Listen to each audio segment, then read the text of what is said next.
The recording has begun, and now we are going live. Oh, no, I forgot. Yeah. Design to episode number 14. Number 14. Confirm and go live.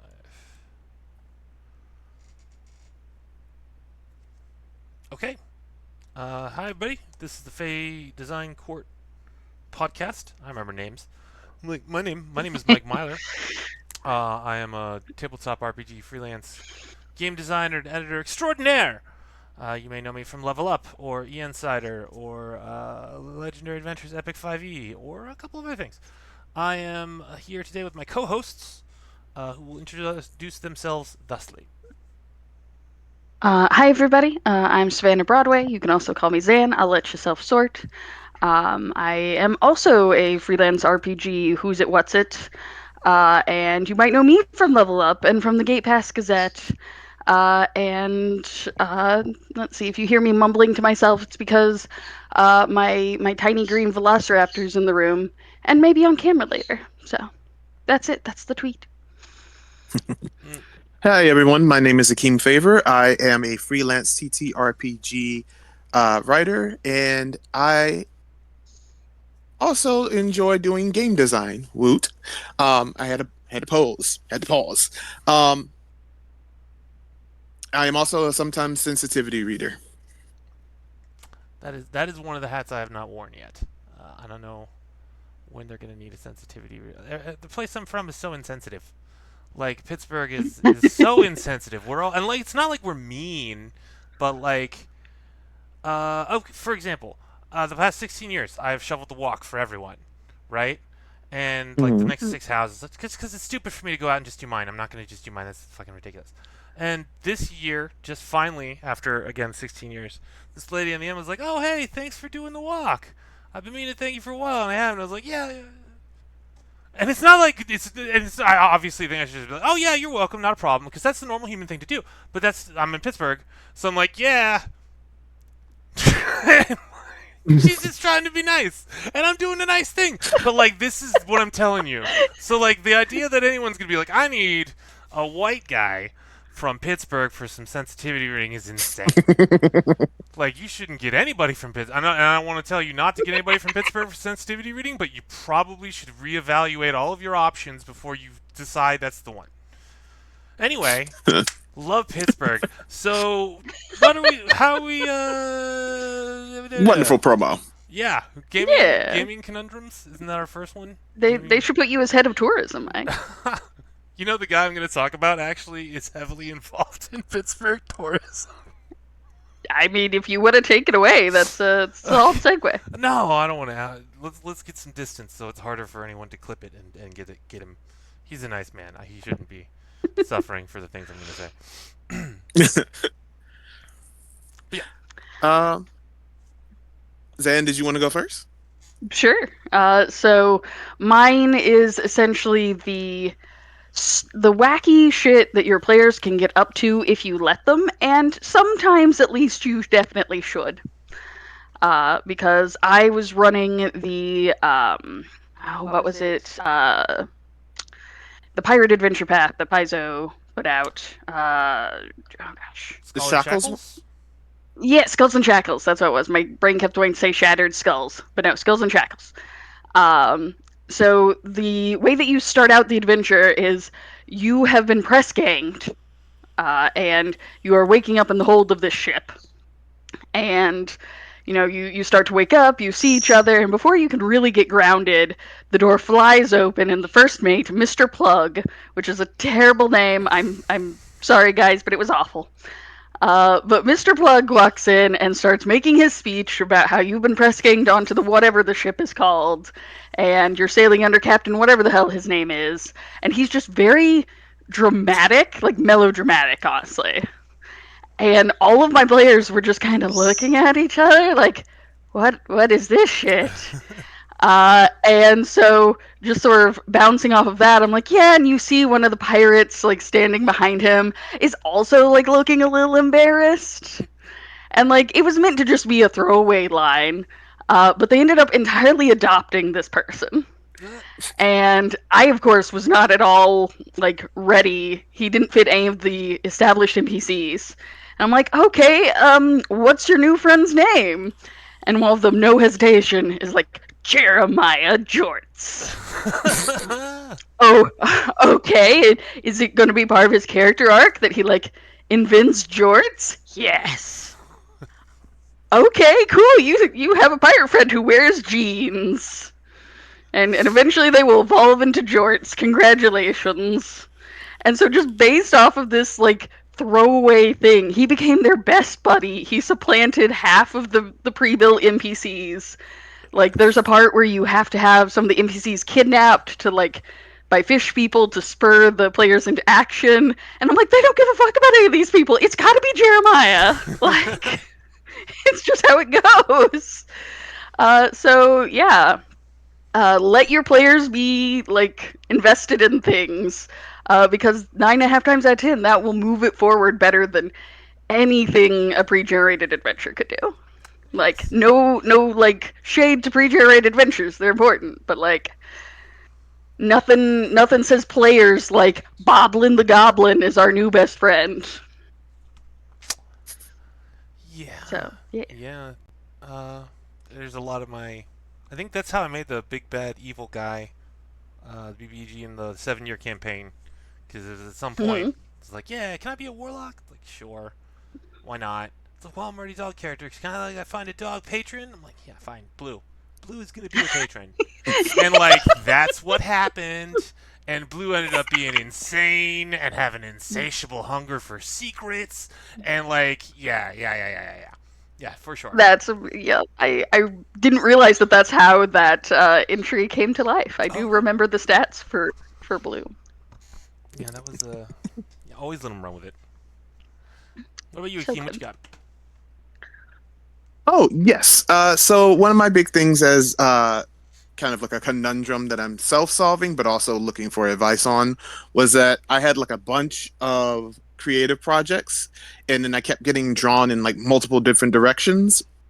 So one of the new things that I started doing was trying to set up like a limit for myself, was like 3 to 5 different creative projects at a time, and then actually doing like a full kind of like project scope for each one versus just like, ooh, I'm going to work on this today, and kind of giving it like direction. Benchmarks. Yeah. Um, so yeah, and like what I realized too was also like it was helpful for me to like handwrite things versus just trying to type them into the computer, because I felt like there was sometimes a disconnect when I was staring at the screen. So like those are kind of like things that I learned how to do in order to kind of pace myself. So I thought it'd be interesting to kind of ask the two of you, like, what do you guys do? And then kind of like for not just me, but like for people in the audience who also like want to do like creative projects and game design, like how do you keep yourselves on track? I have an email in here from July 13th, 2017, for a novel that needs to be edited a third time. And it's gonna happen in my head. It's gonna happen. Up farther from that, another 2 emails is Savage Adventures, which Zan might remember because it's actually an email from a comment that you left in the document. It's the Dino one. Oh hey. Yeah. So like, I'm bad about that. Like, it is good to have benchmarks, but I tend to like fugue state. I need to sit in and like just fucking get consumed by it. I'm not really good Mm-hmm. at just like flying by for an hour and doing some work and then popping back out. I need to be able to like get into my imagination mecca and go to town. I can't just hop in there like lickety split. So uh yeah, I don't know. It's hard. It's hard to to to abandon stuff. I'm really bad at abandoning projects. Hmm. What do you think, Zan? You're probably better at it than I am. You're an adult. I mean, not really. Like, I too, like, if they're like, yeah, you have an hour to like work in between the other things you do, and I'm like, no, that will be useless Yeah. Going on your because I phone. have to like get everything set up, get in the groove, da da da. Remind So yourself Akeem, of. if your benchmarks work, like by all means, like please share. Um, Mine is essentially that as I think of things I need to do, I just write a post-it note. And so I just have a wall of crazy, but with post-it notes.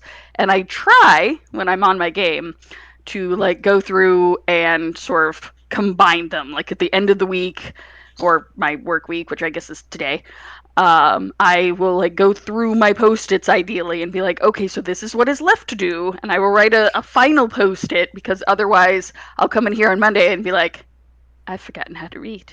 I know nothing. Where is this place? I am not familiar. So yeah, my system is not terribly strategic, so I'm open to other options. I do have a motivational trick that I Oh, employ Mm. often.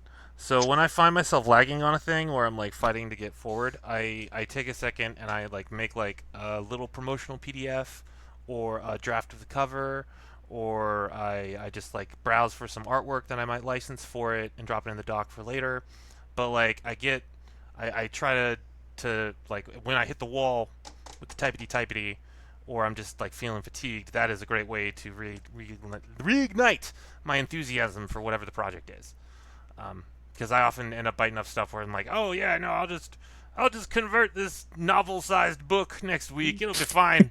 And like, sometimes it's fine, and then sometimes it's like, oh god, I just want to die. Why did I decide to do this? I need to do so much other shit. And like, that's the moment to take an hour to just do some artsy stuff and get some of that like other side of the business prepped or done. Either one is good. It just gives you a way to engage with the project in a different way that also will help you when you get back to writing because you think around stuff that you just weren't thinking the same way about before. Yeah. That makes sense. that's That's actually what good. I do similarly whenever like I've stalled out on a craft project or something, where it's like, I just don't really want to do pom poms or whatever. So I'll go in and like do some research on like how do you make a pom pom rug and like look at other people's stuff and da da da. Um, and for work, obviously, I don't really like select art or make promo PDFs. So my fallback is my brain is dead. I'm going to do like admin stuff that is super boring but doesn't really tax my brain. Yeah. Mm. Yeah, Like that's I'm gonna add to. I have a master document of all the opening paragraphs of all the Gate Pass Gazette articles. Well, I haven't updated that in a while, so I'll take a while to do that, or like I do the index like piece by piece throughout the year, so it's not terrible at the end. And da, da, da. So oh, that's a good idea. Oh, am I gonna have to do the index? No, I do the no. index. Okay, no, I'm not doing the index. I hope Morris doesn't see this because I'm not doing the index, buddy. That's you. You're so good at indexing. You're so good at it. Why would you have my bumbling ass just meandering back there like a blind octogenarian, fucking it up? Like you, yeah. Why was it? What was I even thinking? Why did I even ask such a stupid question? Anyway, um, Man, you're so worked up. You're pulling out SAT words. Octogenarian, man. I've not actually heard that in real life, maybe ever. any- yeah, I'm talking about I have a player who has this curse, and I'm sure you're familiar with the curse, and I want you to interrupt me once you know what the curse is. So, in combat Okay. and stuff, he rolls in and he'll make combat characters, but he will never do very well in combat. He always ends up like making bad choices sometimes, but usually just like rolling poorly or putting himself out there. And then when it comes to doing anything courtly or social, which he has no fucking skills or anything in, he just rolls 20s. It just independent of fate. This man just rolls a 20 every time he's in front of a lord or a king or whatever the fuck. It doesn't matter. You guys, have you encountered the bumbling socialite? I don't even know what you call it, but like, No, no, I oh have my god, not. it's crazy. He played a samurai for like 3 or 4 years. I think 4 or 5 times he like managed to do like a really cool thing in combat. But like every other game, they trotted him up to a court or something, and he just like 20, 20, 20, 20. And it's continued. So we're in a whole another campaign, and they're all monks, and it's like it's pretty cool, right? They got like he's a Kappa monk, and then there's a like a dog hengi yokai monk, and a peon like frog person monk, and then an imperial born like dragon monk, and they all got their own thing going on. He's like the priest, and like he's it's in Mists of Akuma, which has like Haitoku and dignity, and his fucking rolls. Like he's up to a dignity of like 24, 25 or something. And Good so grief. like Jeez. Yeah, Dignified as fuck. he is. He's so dignified, and like it's all. I've rolled it into the plot and stuff. It's doing what it's supposed to do. But like, yeah, now he's becoming a little bit of a monster because like he's still getting the super rolls whenever he does the fucking talkity talk.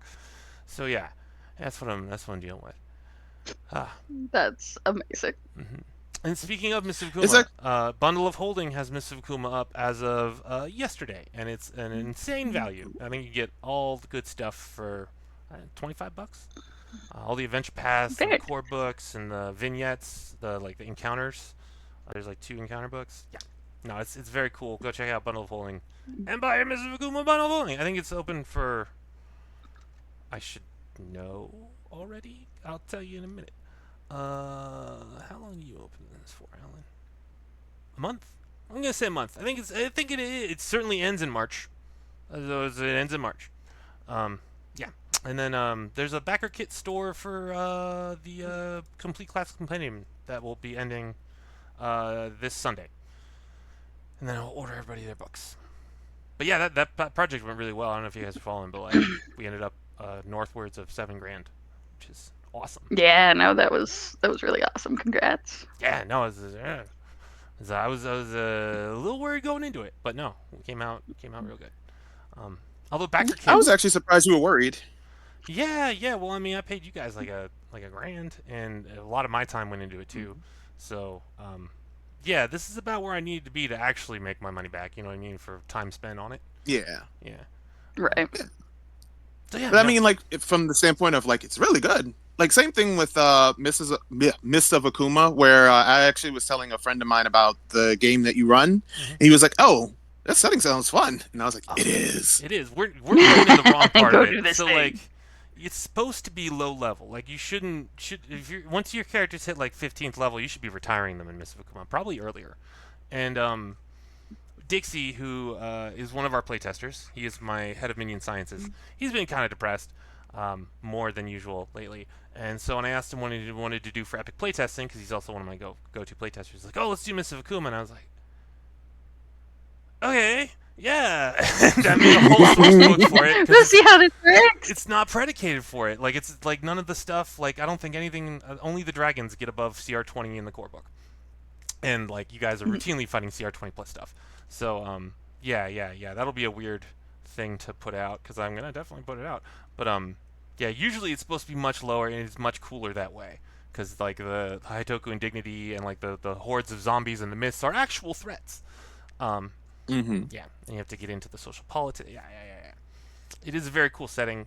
Go check it out on the internet, folks. Yeah. Yay.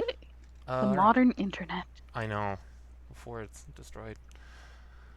All right. Projects we cannot profit from. I'm just gonna repeat because I did the same thing. I'm gonna do the same thing I did last week. Mutants and Masterminds. I can again use words. Mutants and Masterminds 4th edition is on Kickstarter for another 8 days. They are at 169,000. And yeah, I know I pledged. Nice. I've been doing a whole bunch of stuff with the 4th edition playtest, and yeah, go support them. Very cool.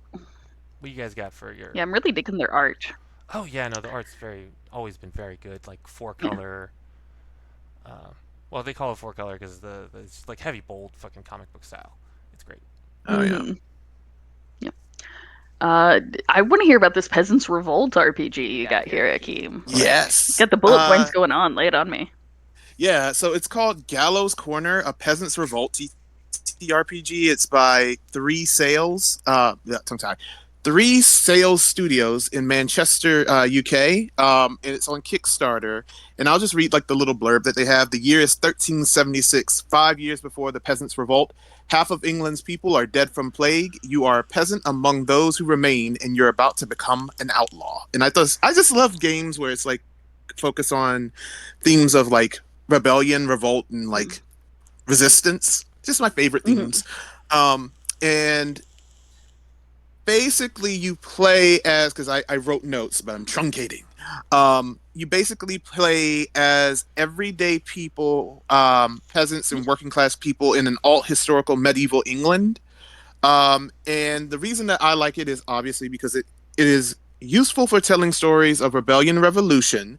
However, I really did like one of the lines that says the game also tells stories of struggle powered by hope, the dream of a better tomorrow, the power of community, and rooting it in the act of stepping up and helping others, which I think is really cool because, when you have talk about like revolts and revolutions, it's not a, okay, one person did a thing. It is community got together and made some action. Um, Right. so I also like they have two, I guess I would call them like they're mechanics, but they're also like subsystems, I guess I would use. So one of them is like the retinue system, which focuses on like community themes. So like you have people who join up to like your cause and like will follow you, and like you can use them as like to make different types of roles. And like there was a one line where it's basically like, all right, like your character is about to die. Do you sacrifice one of the people in your retinue so that your character can keep living, or do you die Ah. and take over one of the people in your retinue? Which again kind of goes back to that theme of community. So it's actually kind of funny because I read this and I kept thinking about like the class I took from Mike, where it was just like, if you have themes, make sure they show up everywhere. And so like I like this game just because it kind of hits that itch of, hey, we have a concept, we have a North Star, we have all these different specific themes, and like they turn it into mechanics and turn it into story. So, oh, and I just skipped right over the second one, which is like the point crawl. So basically, it's kind of like a background setting type deal where it's like each individual area of um, like England at the time is like subdivided into like smaller regions into like points of administration that you can influence as you do your story. So like you can engage with them, or in one case, I think you can like liberate certain areas. So Oh, and they No, won. that's very cool. I was kind of wondering how they would mhm. like expand on it because they're very niche in their focus. Yes, Remy. But I assume they could like if they're just focusing on England here, you could totally just branch out to like other cultures potentially. Mhm. Yeah, their first I do think. RPG was Mhm. Mapamundi, an exploration and ecology RPG, which won the Gold Award for Best RPG at Dragon Meet 2025. Well, there we go. Yeah. And I think it's pretty cool that like they're way overfunded. Not overfunded, but they've surpassed funding expectations, which is Mm-hmm. good. The cool thing I think is like I had some problems with Drive Through RPG today, but like in Drive Through RPG, like their quick start is already one of like the copper sellers, like the copper award. So I was just like, oh, that's pretty cool for like an a quick start guide to a game that has not yet come out. So You said copper seller, and my brain immediately went Anasir. No,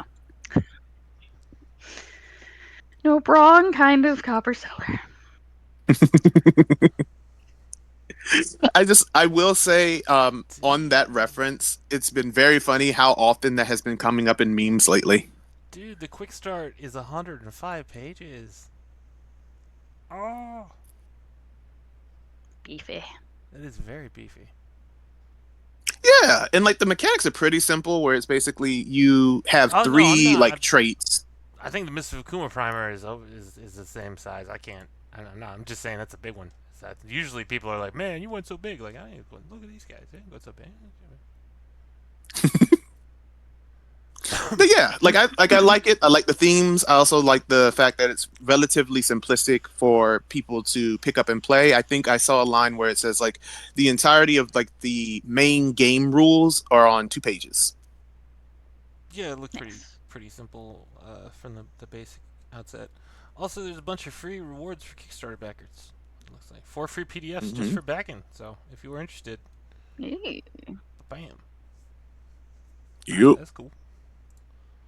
One of the better pitches I read today for E Insider was a spy and like Assassin's Guild entirely made up from people that are saved from death's row.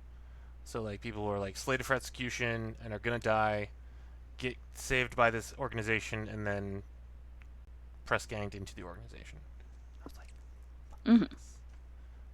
same vibes. I like that. Nice. All right, Dan. All right. So I've got one from last time where I jumped the gun and added one here. This one is not a TTRPG. If any of y'all have ever played the game Coffee Talk, This banner image it was immediately, I was like, oh, okay, yeah, this is definitely Zan. Yeah. yeah, you're not wrong. But yeah, this company did a game called Coffee Talk, which was, you're a barista and you serve various supernatural clientele, and like there's some drinks that will work but will have different effects. Or like there's one for like a werewolf who wants a drink that will like slow down the change. And if you can get the recipe right, then you get a better ending. And then they did Tavern Talk, which is of course their like medieval fantasy vibe. And that one is similar, where it's like, okay, so an elf is going to go like defeat this werewolf or whatever, and you can make him a potion that will make him like shoot arrows more accurately, or you can make him like a drink that will like up his empathy and his charisma. And if say increase his empathy, he in fact talks to the werewolf, who turns out is like stuck in the change or something, and like helps him out, and the werewolf doesn't have to die or whatever. And I hope this is the sequel, Dreamwalker, and I really hope that they make it a little bit like they only had so many drinks and they got a little boring having to like, okay, this is the 5th time I have made this speed elixir. I am so over it. But the idea essentially is that you, as the tavern keeper, are totally not a famous adventurer. You're just, an average random person. It's fine. So, yeah. No, that's cool. And you're definitely not evil nemesis shows up at the bar and all that good jazz. They have a free demo on Steam. Should mention that, right? Ooh. And then If I had a video card, I would have played it and reported back, but I don't. Let's see if my potato Okay, can do it. If Stevie doesn't pick up his computer here, I can send you his video card. Or I might steal it. I think it might be as better long than as it's steal. not super big. That's Oh. my problem. Is that my current tower is like, it's not a mini computer by any means, but it's not very big. I mean, have you thought about just So the getting video some- card I had doesn't fit Does it not fit the motherboard or the tower? the tower. Well, you can just snip the tower. Mm, It's not that. I mean, maybe. like, you have somebody with bigger arms do it, but like, it's not. Yeah, man, you just need like a little like $10 fucking tool. It's not. Well, I mean, it's not. It's not like really thin ass tin, but it'll that shit'll snip. Like, you don't need a saw or some special. You just need some metal snip. Like, Just say I do have a hacksaw, but it's not really a I precision wouldn't weapon. use the hacksaw for that. That's what I'm saying. That's. And it's Yeah, gonna be I'll banging get on the tin thing. snips or something. Yeah. Tin snippers will Yeah. do it. Yeah. Yeah, just cut out your That's tower. fair. Like shit. Although I guess you might have to worry about feathers. Well, it's not like getting it, in. I don't know. Do feathers get up in I your mean, computer? that's a non-zero option. Okay. They definitely can. And she has like powder from like when their feathers come out. They come out in a little keratin sheath, and then they preen that off, and then you get birdie glitter everywhere. Well, But that would happen anyway. So yeah. all I have to do is keep her from getting in there, which is the bigger problem. Yeah, I mean I say as she tries to like smush herself under the door. there's a way to do that nicely. Conures are cavity nesters. They like to crawl into holes. I would probably Aw. some But no. mesh But or that something. is a good point. I will keep an eye out with that in mind. Yeah, tin snips Because, like, and- frankly, trying to sort over what is a small enough video card to fit my freaking tiny tower is just a headache. Yeah. I'm Just rip the tower. also apart. fuck Windows 11. Oh yeah, no, I still haven't upgraded, and I will probably never if I can avoid it. That's fair. Okay, well, Oh wow. yeah, man, just get some tin snips and maybe. Anyway, they have a free. Yes, I will enter my Franken computer era. But yes, they have a free demo on Steam. You should check that out if you have a video card. And they'll probably unlock they've got some free D&D PDF one shots and stuff that will probably get unlocked shortly. They're pretty established. All right, so we get A into the boogeyman stole my socks. Do what now? It's one of the Oh. a boogeyman stole my socks is one of the quest board things that just popped in front of me, and I'm like, well, okay. Oh, we're supposed to be playing And sounds between things. We forgot. We're bad. we did. Shame be upon us. Let's see. Are we moving on to news, or do you want to talk Disqualified! Okay, now we're moving on to news. And then we got We had both so of many those, sounds. which I feel were aimed at me somehow, but that's fine. Whatever. So yeah, the Neopets RPG. So yeah, I think I turned you guys onto this at first, right? Because there was this insane thread Mm-hmm. about like, would somebody else like to summarize it, or should I? Be polite about it. You seem to be on fire, Okay, cool. so Feel free. Somebody got hired to work on the Neopets RPG and basically just made like a 5e clone with like a lot of surprisingly violent elements in it, and some like intro adventure that involved torturing drunk people or drunk bandits, I think. what? So it's okay. Yeah. So like these people, like everybody, like the general TTRPG community was like, "Hey, man," and because he opened it up to like comments for everyone, and they all jumped on and went crazy, and Neopets had to like address it. And mind you, Neopets got like almost $500,000 to produce this RPG. And yeah, I think they have recanted like everything from that. They're like, we're starting from scratch and hiring new people or something. Is that how it all resolved? I actually don't know how it dissolved yet, because I do know that the one that I shared was basically kind of like going into like what was going on, but like that one was from a little bit back. So if it was recent, then maybe that is how it resolved. Let's see if Morris put anybody on it. Neopets, yeah. Yeah, they say the playtest was released without approval. Geekify raised over $425,000 on Kickstarter to make it in 2024. It's been going on since 2024, and that's what they ended up with.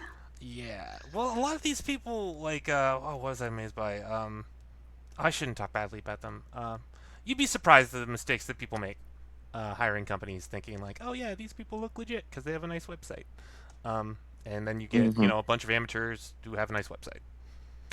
Do your fucking research before you hire folks. Yeah, get what you pay for. We believe that there is a fantastic Neopets tabletop RPG waiting to be made, one that captures the magic of exploring Neopia, that gives you the freedom to adventure across all the lands you know and love, while honoring the unique qualities of the Neopets world. Their statement ends by saying, "We are focused on taking the time needed to ensure the project reaches that potential." So yeah, I feel like they're probably just going to toss out everything that person worked on and illegally shared with the internet. But it was a pretty wild ride. I wonder how they're gonna do. Yeah, I wonder how they're gonna do. How like it looks like they had the two big options, right? Like either you could be a person who has Neopets, or you could play as the Neopets, and it looks like they're leaning towards that second one. And I feel like they kind of got their work cut out for them if that's what they want to like settle on, because having like base stats seems like for like monsters seems a lot simpler than like here's a heritage for every kind of Neopet. Yeah, Like I don't even know how many there are, but it's gotta be tons, right? Yeah, it has to be tons. And they've had like video games and stuff. Like it's not like just the stupid little Tamagotchi fake things or whatever. Like they have a real honest to God intellectual 56 property. adoptable species. Yeah. Can't you interbreed them or something to make weird hybrids? I thought that don't was part think of it. so. No. My sister's really into them. I never jumped into them. But yeah, I struggle to think why you would not make that as like a pocket monster approach. It's wild. The whole thing was wild. Yeah. Like, yeah, so they end up hiring an amateur and got what they. So. And it was, I think, from what I read, like it was supposed to specifically be non-violent. Like if you don't have a non-violent bone, if you don't have a violent bone in your body, was I think one of the phrases that they used for like the promo, and I was like, that these two things do not go together. So like they're. Yeah, I was gonna say the point was the battle arena. Like that's kind of wild, but. Yeah, I remember because I did look into it a little bit when it first started. It's like some of the video games do have like darker villainous themes to them, but it's certainly not like inflict torture on somebody. It's like defeat the villain. On drunk people? Yeah. Yeah, Yeah. that's wild. Yeah. That is wild. See, if they want not a violent bone in your body, they should absolutely go for Tea Time Adventures, which does not have a violent bone in its mechanics. Yeah, that's the way to do it. If you give, I think one of the Like, best I'm not comments. sure that there's even a proper be mean mechanic. One of the good comments from the document I remember was like, if you give players dynamite, they will use the dynamite. Like, they will blow people Mm-hmm. up with the dynamite. Like, what do you think they're gonna do with it? Yeah, just don't give Mhm. out dynamite. But even seasoned and veteran designers are dumb sometimes, which brings us to our next entry in the news. Oh, no. Yeah, that guy. Yeah, That was one of the fastest, like, fuck around and find out moments I've ever seen in gaming. yeah, it was pretty quick. Um, Yep. yeah. So Ryan Dancy, who worked at Alderac Entertainment Group, which don't they make Arkham Horror and a bunch? Like I know they're board games, but isn't Arkham Horror one of theirs? I don't know. I'm not a board game Maybe? guy, but Maybe. I'm not either. they make board games for sure. That's their whole thing. And Mm-hmm. he said something to the effect of like, "Oh no, I have zero reason to believe that an AI couldn't come up with Tiny Towns or Flip 7 or Cubitos, which are all AEG games." Um, Mm. and now he has parted ways with the company. He's no longer chief operating officer, which is a pretty high profile. I don't think you know one or two more steps above that one, right? I would think so. Yeah. But yeah, no, the way I think what really got me is the way he tried to backtrack. Because in his first comment, he's like, "Yeah, no, there's nothing really special about what a human can do. It's all about the history of like." Games, and we're all drawing on things that have been previously created, and asserted somehow that D&D and Magic the Gathering were like those rare moments where you make something entirely new, which is entirely untrue, by the way. It, But he like builds up all of that, and then he gets removed from the company and is like, "So yeah, all humans have that special spark and could never be replaced by artificial intelligence." And it's like, you're looking for a job, aren't you? I yeah. mean, obviously you are, but like, He's thinking like, how am this I is going you to sell games backpedaling. now that I'm no longer COO at a games company? Mm-hmm. Yeah. Ugh. So yeah, that was satisfying. I didn't actually like. I heard rumors of it going around when he came out with his first statement, but I didn't actually see anything happen until the next day with the second statement. It was chef's kiss. All right.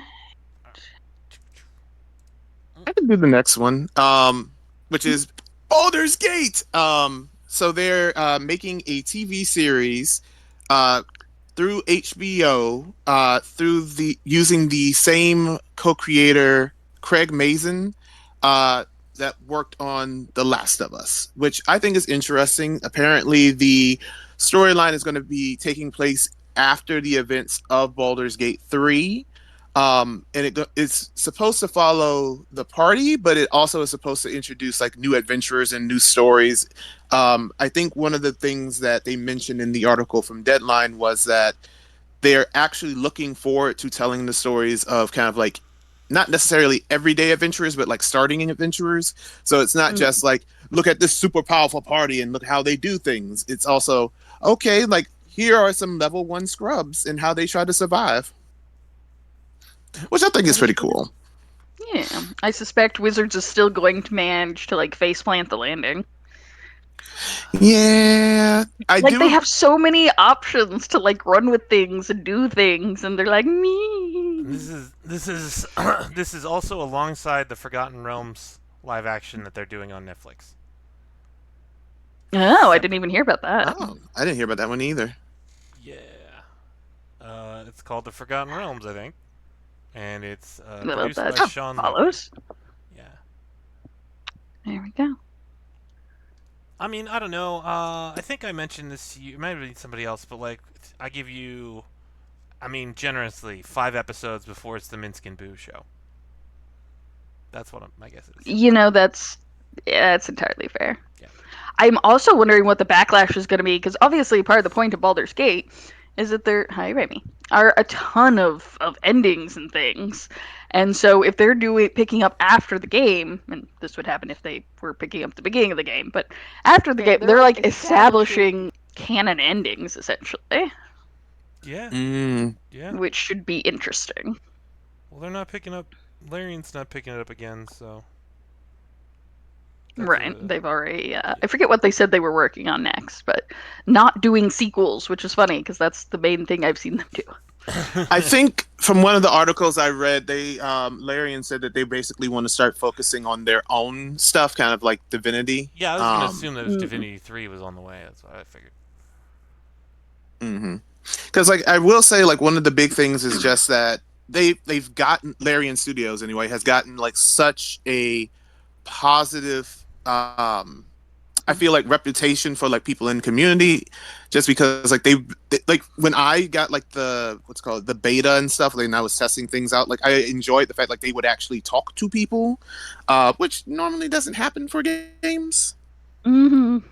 and like they put out actual updates. It's just like, hey guys, we're sending out the next thing, or and like one of the biggest things that I've heard from people, kind of like circling back to like the idea of like canon endings and things, is just like people doing wacky out of the way things and finding out like, oh hey, they actually planned for this to the point they have voice actors like lines to it.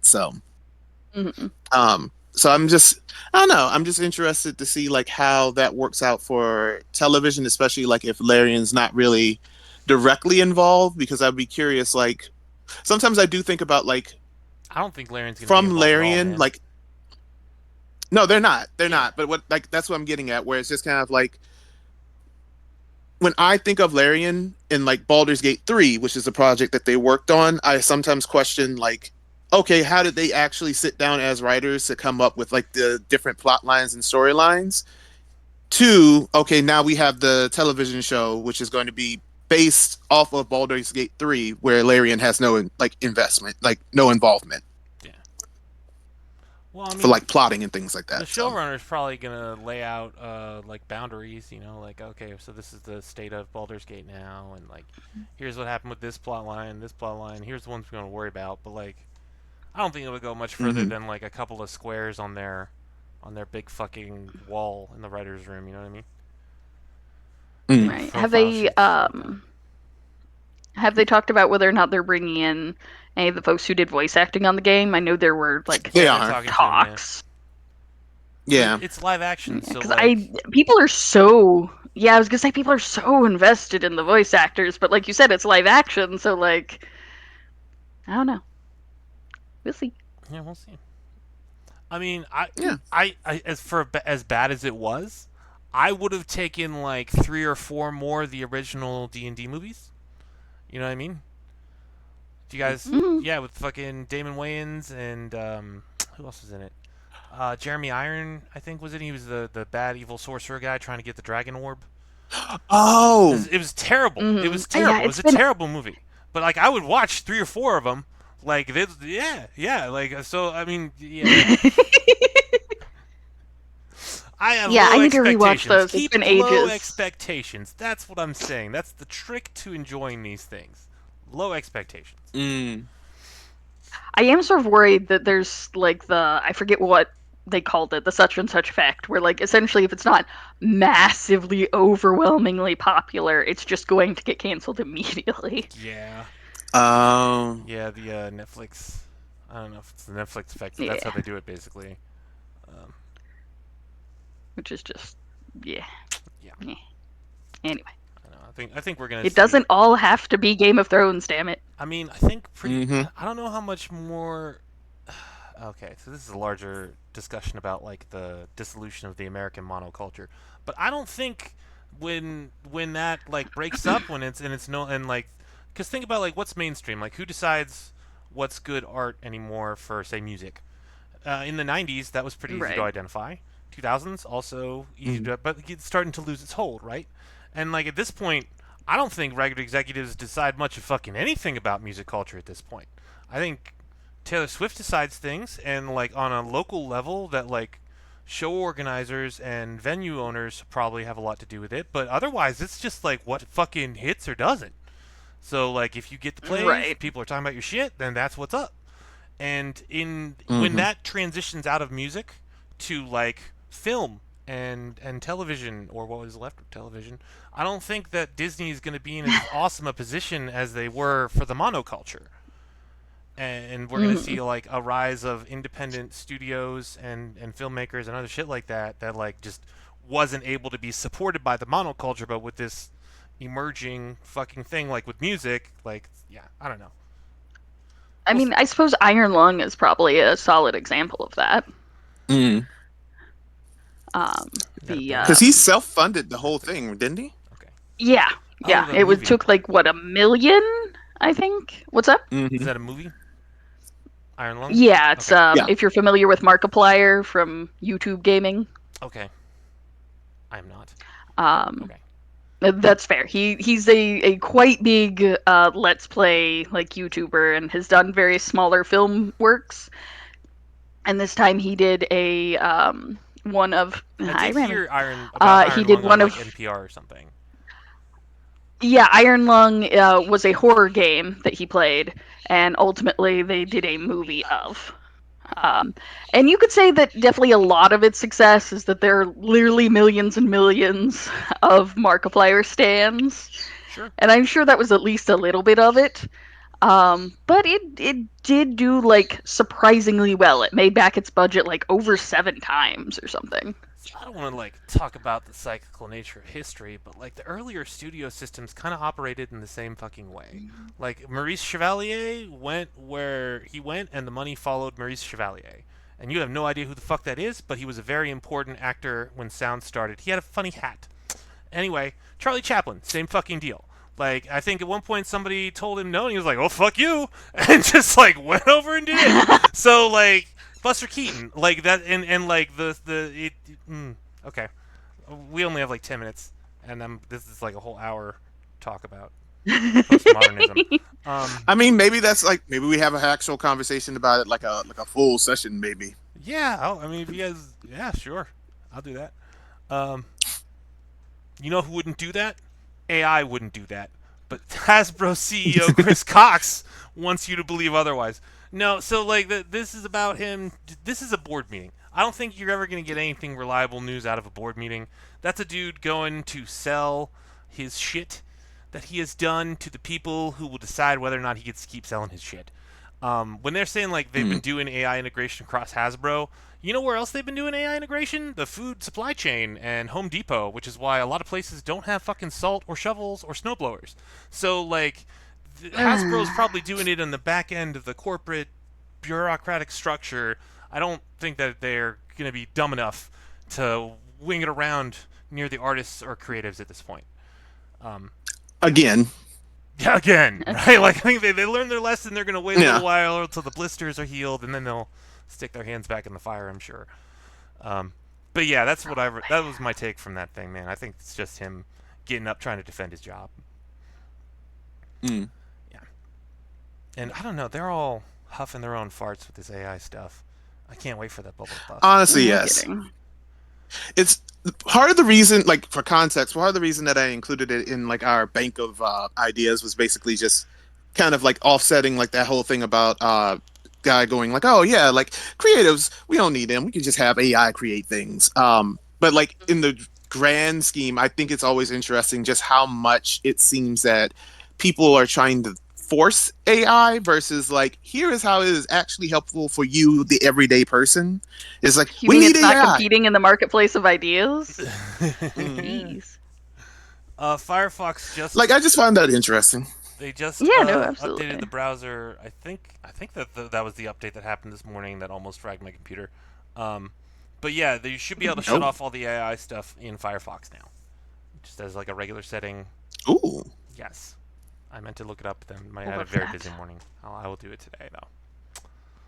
Yeah, no, some of them are starting to get it. And who was the first one? I think it was the guy from. It's so funny because it was like it wasn't like Gateway. Was it like Intel or something? Like the CEO of Intel got up and was like, "Hey man, we're trying to force this on people. They don't want it." And it's just Yeah. like this guy from a company Uh, who I haven't heard from since I was in like high school. Like that's the first one. He's the canary. Wow! Holy right? Louder for shit! the people in the back, man. Oh my god. Oh, okay. Phil, Darkest Dungeon board. What? What is this? Yeah, like I didn't even know that there was a Kickstarter for a Darkest Dungeon board game until like I read this article. It's back from January, but I just saw it where they were just like, oh yeah, like actually like the people who were going to produce it actually collapsed, and so like they weren't able to Mythic Games weren't able to produce the board game. So essentially, one of the developers from Mythic basically contacted Red Hook, who is the producer for um Darkest Dungeon. I had a moment.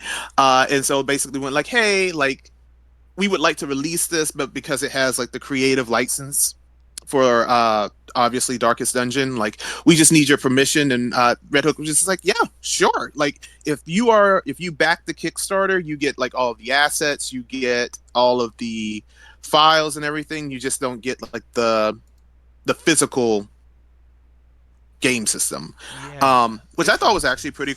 insane. I'm just catching up on this. But I also, Sorry. yeah, but I also thought it was very interesting just because it kind of touches on one of the big things that we talked about a lot in like a lot of our previous episodes about like the cost of actually producing physical products for TTRPGs.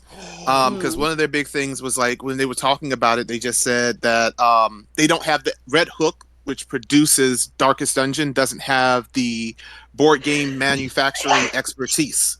Bless you. And they don't Thank you. have like the funds to like divert in order to actually go from like, hey, here's concept to now we're actually putting things out.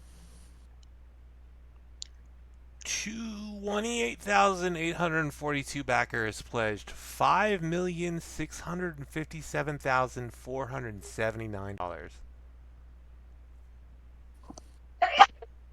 Bless you. Thank you. Oh, But Hold yeah, on, a pea sneezes. that's crazy. but I love Darkest Dungeon. What Yeah, did like they it do had with like five such and a a huge half back. million fucking dollars? I have apparently not a whole lot Yeah, because it said something about Wave One people got fulfilled, and then they failed on Wave Two fulfillments. What the Two. fuck? This is crazy. 25,000 people ordered physical products. How many of these people actually got anything? Oh my god, there's That's a good 40,000 question. comments on the project. Oh my god. Oh my, and I suspect they are all angry. oh my god. Yeah, man. Wow. Yeah, and like I thought that first of all, because I love Darkest Dungeon, it's such a fun game. But I It is a also just fun thought it game. was I like so agree. fascinating because like yeah, like it's great artwork. It's one of my favorite like art styles. But yeah, so like I just thought that was super interesting. Like I was just like, you know what? I don't care if it's a little bit old. I'm bringing it in. I love this. Yo, Not this well. I don't love the news, but I do love this like the series. Yo, So this is Right. like somebody should probably spend some time in jail. Amount of and Like that amount of gross negligence, my yeah, lord. yeah, that's the word. So I saw Mythic is based in Luxembourg, which is incredibly interesting. Um, oh wow, man. I wonder. and like I don't know like I don't know exactly what happened to Mythic Games. Because I just know like here is the status of like if you have backed this project, but I didn't figure I wasn't able to figure out like exactly why they collapsed. Now I'm trying to Google. I mean, so I could tell you what I'm pretty sure happened is that they didn't account for a bunch of shipping and tariffs and delays from COVID. And when you're Mm, dealing with that much bulk, because that's what it is at that point, you're dealing with, when you're talking about millions of dollars, the products that you're putting out, you're talking about bulk, like thousands of fucking boxes. That's a lot. Like they probably had several fucking containers worth of fucking boxes, or should have. But the first half of them got held up, sat in fucking thing. You have to pay for the time they're sitting there, and like then you're Mm-hmm. $100,000 in debt, and like what do you do now? And like that's how the cascade begins. But even five and a half, somebody has to go to. Yeah, man, I'll be amazed if nobody goes to jail for this. This is interesting. Apparently, now look, now I'm picking up pieces of things. Oh, apparently they had a bunch of controversies for a bunch of different projects. Oh, good. Yeah. Ooh. Said overlapping projects mismanagement and escalating production costs forced the company to repeatedly request additional contributions from backers to complete projects, a move that only further alienated their supporters. Mm. Whew. All for Wild. fucking game design fast food. What a waste. You know how many books? What Indeed. amazing books we could have made with $5.5 million. Can you even imagine? With like even like a quarter of Monte that, Cook, an take a eighth. fucking seat. Oh my god. Ugh. Okay. All right.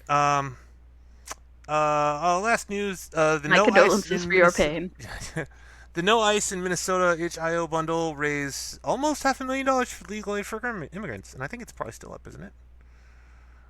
So yeah, man, that is a good fucking Yes, it cause. is Yeah. still Oh, up. they've I raised over I 500 actually now. just like yeah, I actually just pledged. So Oh, good. hey. Hyper gun sport. All right. Mm-hmm. Yeah. So be like Zan. Pledge.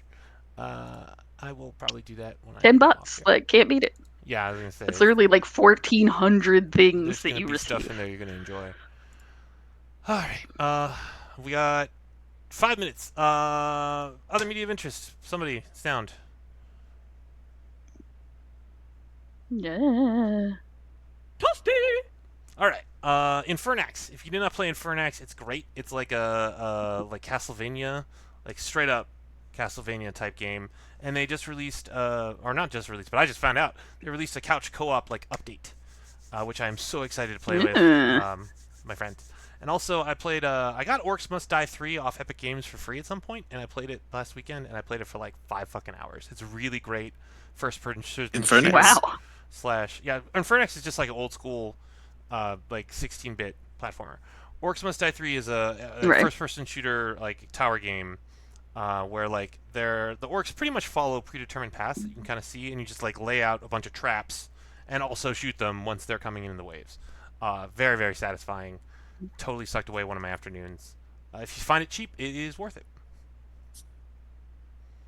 That's what I got from my Very other cool. media of interest. Zin, Spirit of the North. What is Spirit of the North? So Spirit of the North is where you play a magic fox who has a magic spirit fox friend, and that just sounds like the best fucking thing ever. And it is visually very beautiful, and the jumps suck, and I hate them. In their defense, Like, I would foxes recommend jump it weird. if you have. Yes, but like, I'm just saying, I want to be able to control a little bit of my trajectory. Like, so much of the puzzle solving relies on a certain amount of platforming, and like, can I just jump correctly, please? Apparently, this is exacerbated in the sequel because they added boss battles, Oh. which require a certain amount of platforming. So I will not be joining everyone with the sequel, which is very sad because then you're a fox with a crow friend, and I want that, but I don't want that amount of blood pressure. I've And then Abzu, spoilers for the first 5 minutes of Abzu because I couldn't get any farther. Spoiler alert for me, I hate underwater things. I hate them with a terrible passion. And I was told, this is a relaxing underwater experience and there's no combat and there's nothing to be afraid of, Zan. It's fine. And so I'm swimming and it's all right. And then I find this cute little robot buried in the sand and he makes little chirps at me and he's my best friend now. And we're swimming along and then a shark eats him. It ate my robot friend, and I quit the game immediately, and I'm never going back. okay. I Strong refuse. feelings. It is banned. I will Strong not. feelings. Oh, we have a button for that. So strong feelings. I'll talk about Fall of Porcupine next time because maybe I'll have finished it by then. Disqualified! There you go. And then I thought you talked about how to write a romantasy the other show, didn't you? I did. That's left over. I forgot to delete things. Okay, that's cool. Well, have you played anything fun or seen any good movies or something this last 2 weeks? 3 weeks? 4 weeks? Not really. I'm just really excited for One Piece, like the live action, to come out, just because I really enjoyed like the first season. So there's that, and most of my March is going to be. I joined 2 mini book clubs to socialize, so just like a wide range of random books. Nice. So it should be fun. Because like I will say like the book club people have very good taste, so they pick like the most random books that I would not think to read by myself, but I really am enjoying so far. That's very Wonderful. Yeah. Like the one I have so far is like a romance between 2 serial killers. So I think my partner has read that book. is it Butcher and Blackbird? Maybe not. I'll ask here what it is and get back to you, because if there are 2 books about serial killers dating, I'm then, sure there's you know, way more that's- than 2 books about serial killers dating. There's I'm sure probably. Wasn't that like 3 seasons of Dexter or something? I'm sure it was. I didn't watch Dexter, but I'm already positive that is a thing that happened in the show. Yeah, almost certainly. Yes. But yeah, they were serial killers who both killed serial killers. Yep. I'm trying to remember. I think that's the same one. That's awesome. Yeah. Last thing I read that wasn't Warhammer 40,000 was awful. It was fucking so bad. I think it was a Richard K. Morgan book. I don't know if I even have it anymore. I might have already gifted it off to somebody. But like it was, yeah, it was Richard. I don't know, but it was like it promised to be really cool sci-fi, and it was like the whole human race gets fucking annihilated, and there's just like 7 ladies or 9 ladies or something left, and they figure out like they worked out all the kinks for like just making new humans. They don't need to do anything. And 7 Eves. It's called 7 Eves. That's what it's called. 7 Eves. And 80% of the book was no. 80% of the book was just this guy like whacking off with fake astrophysics. I can't just even started writing that down, and I was like, oh, nope. No, dude. If you, I swear to God, it was just him doing theoretical little articles hidden as paragraphs. I don't know what the fuck it was, and like I have to finish stuff. Like my dad just ground it into me. Like if you start something, you finish it, and that's how it works. And you don't start it, you don't like you just if you start it, you have to finish it. So like I can tell you, there's these many movies I've walked out of and not finished. Mm-hmm. No matter how bad the movie was, like no. And so I had to finish this fucking book, and I kept thinking like, oh well, sure, it's gonna, okay, we're halfway through. Surely we're gonna get to the new future. It will get better. The crazy science then, and yeah. But like, no, just more about like orbital parabolas and situations that will never fucking occur. And so mad. Maybe it wasn't Richard K. Morgan. I don't know. I'm telling you, you need to embrace the DNF pile. There's no shame in it. What the fuck? You have a single precious life and only so many hours to consume media. Neil Stevenson. It was Don't waste Neil it on bad Stevenson. things you don't even like. And because he did a great Snowblind is a fucking amazing cyberpunk novel. It's so good. It starts with like a dude on like a I think he was on a hover fucking skateboard delivering a pizza within 30 minutes, and if he doesn't get there in time, they get to kill him and it's free. And I'm like, perfect. Oh. And it just goes from there. So then I got this thing, and it's just like fucking tuning into the line, only 70 meters, traveling at 1,300 kilometers an hour. Like, what the fuck are you talking about? What the fuck happened? Oh. You know what, Mike? The funniest part about this for me is like I've had the exact same experience with another story I was reading, except it was like a dragon. It was just like, oh, he's got an isekai, and like now he's a dragon, and like he has to survive. And then I'm reading it, and I was like, okay, flip, flip, flip, flip, flip. Okay, this is all about science. Flip, flip, flip, flip, flip. Okay, this is all about biology. Flip, flip, flip, flip, flip. Okay. It became the Moby Dick of Dragon Isekai books. Mm-hmm. It was just like, I am a dragon, And then like 6 chapters in, it goes like, I finally breathe fire. To which I go like, well, I don't care now. Yeah. Okay, I'm done. You've just broken my neck and the rest of the momentum of the book. Like, yeah, no. Mm. His Wild. his agent did him wrong. Okay. Alas. We have to wrap it up because Akeem has a place to be. So, where can we find you on the internet, Yeah. Akeem? I am Ogre King on Blue Sky, and I am also actually following y'all's advice in making my own website. So hopefully, I will have a website to direct people to soon. Okay, cool. Yeah, that is a good idea. You want people to be able to find you so they can hire you to do stuff. Yeah. I am also on Blue Sky. I still don't have a website. You But need to get go ahead, one. Beck. You can. Do you want me to make a Savannah Broadway page on MikeMyler.com? I mean, I should probably use it as the impetus to actually make my own website, but I appreciate that. Okay.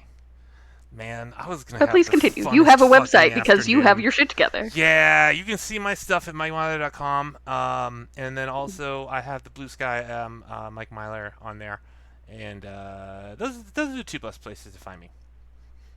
And then Zan, you don't have a website, but you are on Blue Sky. You're on multiple Blue Sky accounts. You're out here doing Indeed. it all. Yeah. You can find me on Blue Sky at Savannah.Broadway. More importantly, you can find Remy, who has decided to try and make a nest on top of my closet. At Remedem. She updates far more than I do because, clearly she is the priority here. And you can also check out my work at the Gate Pass Gazette through Ian Publishing. Yeah. Okay. Yeah. Well, I'm gonna hit the buttons in the stream. Thank you guys for coming today. Thank everybody who watched us or watches us later when I eventually put this on YouTube.